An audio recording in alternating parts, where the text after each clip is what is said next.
Hey everyone, this is Lads Incorporated, and we are talking about the Canadian cannabis industry.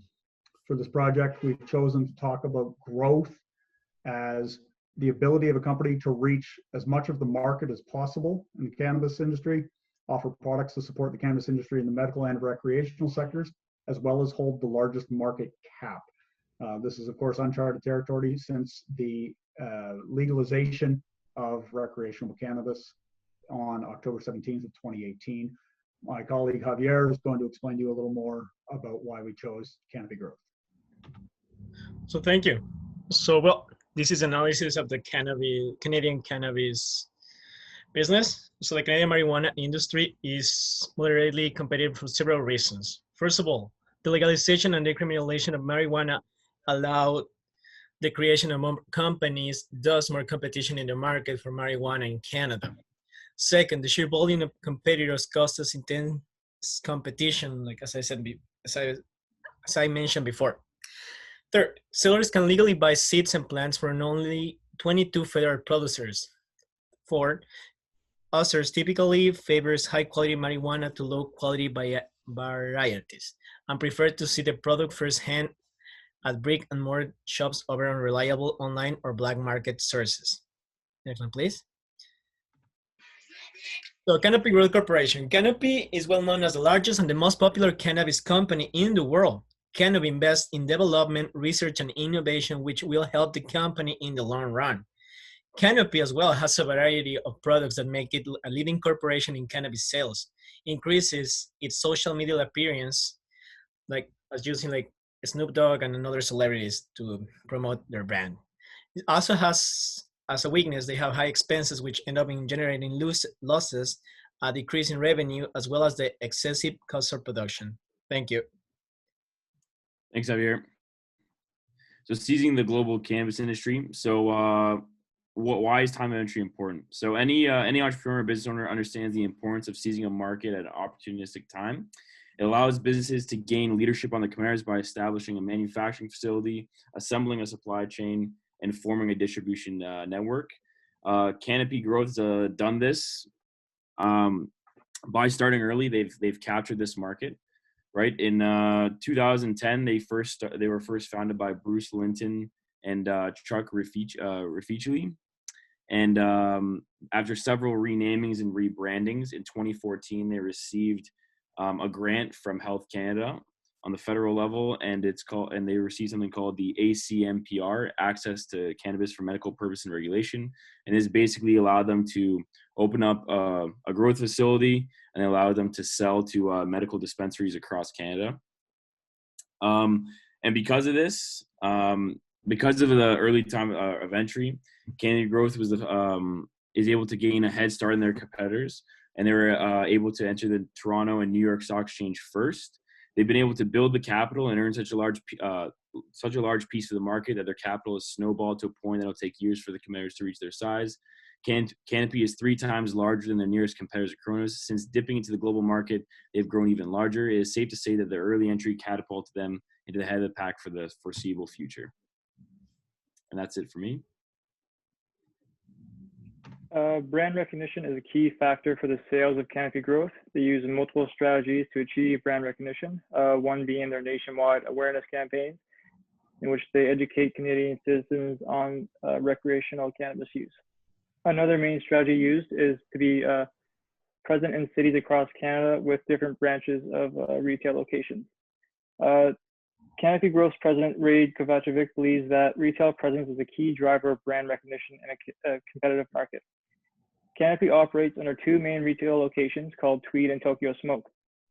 With 27 retail stores either owned or licensed, Canopy's retail banners represent the 4th largest Canopy retail network in Canada.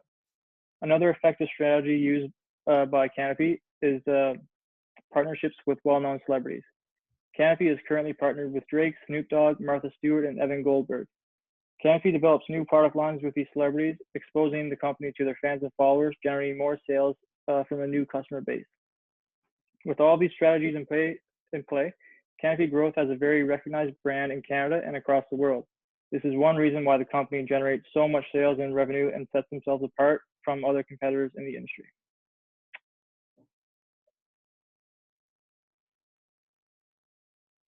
Financial information is one of the best metrics by which to measure a company's performance. As we have seen, being first to market gave Canopy a significant advantage in both product sales and recognition as a trusted brand. The company's publicly available financial statements reflect its strong position in the market. 2020 is a very tough year for all businesses due to the coronavirus pandemic. Despite the losses which resulted from increased costs for administration, production, and cost of goods sold, Canopy is still financially in a strong position in the cannabis market. As of the 31st of March 2020, Canopy Growth maintains over $6.85 billion in total assets, which is more than the three closest competitors combined. A significant portion belongs to goodwill, valued at $1.95 billion, a 30% increase from fiscal year 2019. This signifies the trust that Canopy's customers have in the company. Canopy's revenue was $439.6 million by March 2020, a 73.5% increase from the previous fiscal year. The company has issued over 350 million shares by 31st of March 2020, and even with a loss in accumulated other comprehensive income, these shares are worth $4.88 billion, or 13. Thank you.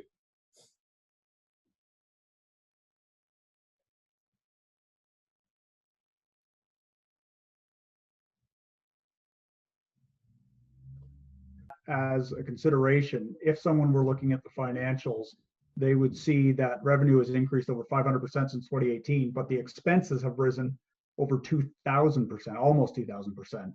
A lot of that has to do with the fact that Canopy is focusing on expanding their market into other countries in the world, medicinally and recreationally, as those markets start to generate themselves, especially into the US. A lot of their expenses also have to do with product development that go beyond just traditional smoking products into things like oils, edibles, natural health products, vapes, and beverages. Currently, Canopy's market cap is over 7 billion US dollars, which shows that they really are the leader, at least as far as publicly traded companies. Our colleague Joey is going to take over the last bit of summarizing all of these points for us so that we can show you why Canopy is actually, in fact, the best company. Thank you, Christian. So in conclusion, I would like to stress that our group, Lads Incorporated, have determined that Canopy Growth ultimately has the best potential for success in the future out of any of the leading Canadian cannabis companies. There are three main reasons for this. One, they were first to market. They had already established, they're already well established within the Canadian medical marijuana industry before recreational use got legalized. This gave them a huge leg up on the competition. When it comes to sales and retail, their development, growth, ties with popular culture, such as individuals like Martha Stewart and Snoop Dogg, and their innovation have made them top of the class. And financially, they have the best numbers out of any of the other companies. Close to $500 million in revenue, they have the largest amount of assets, and a 70% increase in their share values. So due to technological development, diverse product innovation, and continued investment within their own company, it is clear that Canopy Growth Corporation will become Canada's top marijuana company in the near future. Thank you very much for taking the time to listen to our presentation. Have a great day.